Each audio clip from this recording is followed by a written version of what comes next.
Bom, mais informações, vamos falar agora sobre Flávio Bolsonaro. Sou Rio Fagundes, canal Brasil Notícias. Hoje é dia 14 de agosto de 2020. Na descrição do vídeo você vai encontrar o link para esta matéria. Vamos lá? Vejam só. Justiça nega quebra de sigilo telefônico de assessores de Flávio Bolsonaro. Se inscreve, comenta, compartilha, deixa o seu like, aperte as notificações. Na descrição do vídeo tem conta bancária. Se você gosta, se você curte o nosso canal, seja um apoiador e um colaborador, tá bom? O juiz Helder Fernandes, da 10ª Vara Federal do Rio, negou o pedido do Ministério Público Federal para quebrar o sigilo telefônico do chefe de gabinete de Flávio Bolsonaro e de assessores que atuaram no gabinete dele na Assembleia Legislativa do Rio. A decisão ocorre no âmbito das investigações sobre o vazamento de informações da Furna da Onça, relatada pelo empresário Paulo Marinho.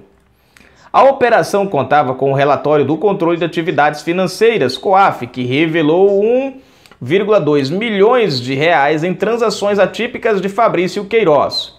O documento levou à apuração sobre a operação de um esquema de rachide no gabinete de Flávio na Alerj. Com a cautelar, o MP queria alcançar o advogado Vitor Granado. O Coronel Miguel Braga Grilo, chefe de gabinete de Flávio, e Valdenice, que trabalhava na Alerj. O magistrado criticou o pedido de quebra de sigilo feito pelo procurador Eduardo Benones, que pediu pressa ao juiz, alegando que havia risco de perecimento de provas. O Parque MPF formula os pedidos que bem entende, apresenta argumentos sobre apenas um recorte das provas e ainda quer que este juízo julgue... deixa eu entender aqui, gente, que tem uma coisa errada aqui, peraí. O que é isso aqui? Tá aqui o parque, eu não entendi o que significa, mas tudo bem, né? Ó, o parque... MPF, eu entendi, acho que o parque aqui, acho que deve ter sido uma referência, tipo, como se fosse assim, que a coisa tá meio bagunçada. Vamos lá. O parque AMPF formula os pedidos que bem entende, apresenta argumentos sobre apenas um recorte das provas e ainda quer que este juízo julgue a seu tempo e modo e de tabela se vê sob o julgo de ser acusado de abuso de autoridade por quebra de sigilo funcional. Escreveu, agora eu entendi aqui, né? Porque é tipo assim, o MP, né, faz as coisas tipo de qualquer maneira, nas pressas, não apresenta provas contundentes, é só pela metade as coisas, nada plausível, e quer que o juiz resolva lá, atenda ao pedido assim de uma hora para outra, né, às pressas, né, e praticamente talvez até colocando o juiz numa situação de estar até cometendo um abuso de autoridade. Agora eu entendi aqui, né? Bom, que o MP lá do Rio tá meio esquisito, isso a gente já percebeu, não é de hoje, né? É engraçado que tudo sobre o Flávio vaza, e é porque é de sigilo. Tudo sobre os outros continua guardadinho, mas tudo bem. Né? Tá aí a matéria, gente, né? São ações, algumas ações meio esquisitas, essas ações, algumas ações aqui do MP do Rio de Janeiro ali, gente. Né? Cadê? Deixa eu ver, né? Nós tivemos muitas ações, inclusive nós tivemos ações até que o próprio MPF chegou a reconhecer, né, que naquela época do COAF, que as ações, até algumas ações tinham sido arbitrárias, né, fora do contexto. Agora aqui a gente para analisar as coisas e parece que a gente nota uma certa perseguição aqui.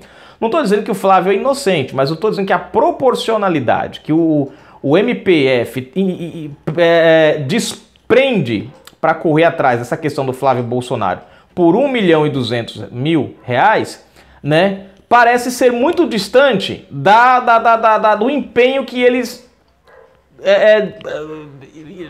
colocam na questão do André Siciliano no valor de 49 milhões de reais. É como se eles fizessem vista grossa para os 40 milhões e corressem atrás aqui do Flávio. E a gente sabe que toda essa atuação tem um único objetivo, é desgastar o governo, é desgastar a família Bolsonaro, né? Afinal de contas, faz parte, né, do aparelhamento sistemático do MP. ali né? Você vê que o juiz, a bronca do juiz aqui não é nem pelo pedido, e sim pela forma do pedido, né? Pelo que o juiz descreve aqui, o pedido foi feito em cima de coisas pela metade. Quando ele fala recortes, ele quer dizer assim que foram coisas que não tinham, sabe, fora de contexto, né? Tipo, coisa tirada fora do contexto. Quer dizer, queriam que eles... E outra, o juiz entende que se ele atende o pedido do MPF com base no quase nada que o MP apresentou, ele vai estar incorrendo aí em um crime de abuso de autoridade, né? Quebrando aí o sigilo telefônico, enfim, que seja, né? Então, infelizmente, e às vezes alguém até pergunta assim, mas por que certos setores cumprem, né, ações a pedidos do STF, que são ações arbitrárias e tal, que a gente vê que são abusivas? Por causa disso, gente, há um aparelhamento dentro do sistema, né? Infelizmente, a gente vive um período que ou nós defendemos a nossa escolha nas urnas, ou a esquerda ela derruba e toma de assalto o país. E qual é o mecanismo que a esquerda tem hoje? É o judiciário, é o STF, é o próprio Congresso, é parte do Ministério Público Federal, parte do Ministério Público de alguns estados, né? É ali onde estão aparelhadas. Aí você fala assim, mas as pessoas que foram para lá foram concursadas. Beleza, foram concursadas. Mas se você parar para analisar um pouquinho a forma que eram feitas a seleção das provas concursadas até um certo período atrás, você vai perceber que havia uma certa manobra também. Pra você ter uma ideia, eu falo isso porque eu vi aqui, eu tive acesso na época a essas provas, quando eu ainda tinha um site de notícias na cidade, né? Prestaram concurso aqui para a prefeitura da cidade, provas municipais, para concurso municipal. Resultado, eu conheço a pessoa... Eu conheço duas pessoas que tiraram praticamente nota máxima. Uma tirou nota máxima e a outra tirou uma nota muito alta, que não era impossível esse camarada não ser chamado. Ele ficou muito dentro da lista, né? Para o serviço que ele fez, para a quantidade de vagas que ele tinha, para a nota que ele tirou, ele estava tranquilamente empregado já, né? E o que foi que a gente descobriu? Pessoas que simplesmente assinaram o nome, só assinaram o nome na prova. Outros marcaram de qualquer jeito. E praticamente 80% da prova estava errada, né? Passaram e foram chamados. E os meninos que passaram, tiraram notas excelentes, ficaram em uma posição ótima, ficaram na fila de espera. Então há uma manipulação, houve uma manipulação. E a manipulação do sistema nesse sentido não era pelo conhecimento técnico da pessoa, pelo serviço, e sim, os analisadores lá eram orientados o quê? Aquelas perguntas, lembram que eu trouxe para vocês uma prova, né? Aonde tinha lá na prova, quem foi dos filhos de Bolsonaro que...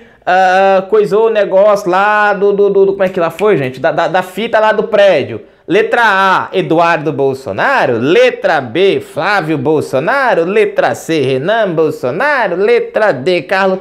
Pô, me diga, qual intenção, ou melhor, qual proveito tem uma pergunta dessa dentro de uma prova? Fala pra mim. Qual objetivo tem uma pergunta dessa? Então você tinha várias perguntas com um teor aparentemente, né, intelectual, mas na verdade eram perguntas formuladas com o intuito para saber de qual a tua opinião política. Né?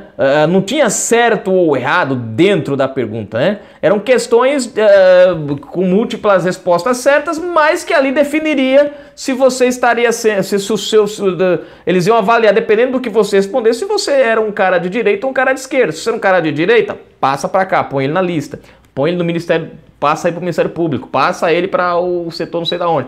E infelizmente foi isso que a gente viveu, né?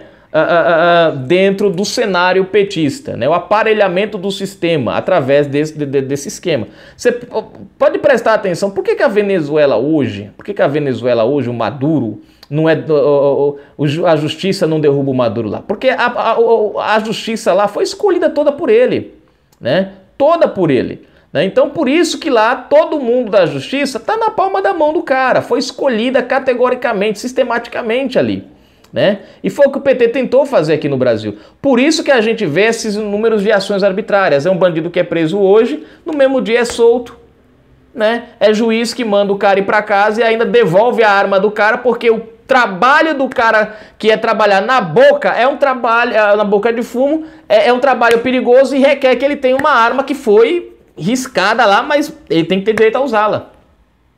Nós tivemos um caso desse de um juiz que deu essa canetada. Eu trouxe a matéria aqui para vocês, né? É inacreditável. Tivemos um outro essa semana retrasada aí, que liberou o cara e ainda mandou devolver a maconha. Aí o negócio pegou mal, aí falou, não, só libera, deixa a maconha aqui. Mas no primeiro ato ele mandou levar a maconha, devolver a maconha pro cara. Então você acha que um juiz desse, né, um cara... Você vê, por exemplo, o STF, gente. Você acha que o Dias Toffoli tá ali por meritocracia? Vocês acham que Alexandre de Moraes tá ali? Edson Fachin tá ali porque são... Não, cara.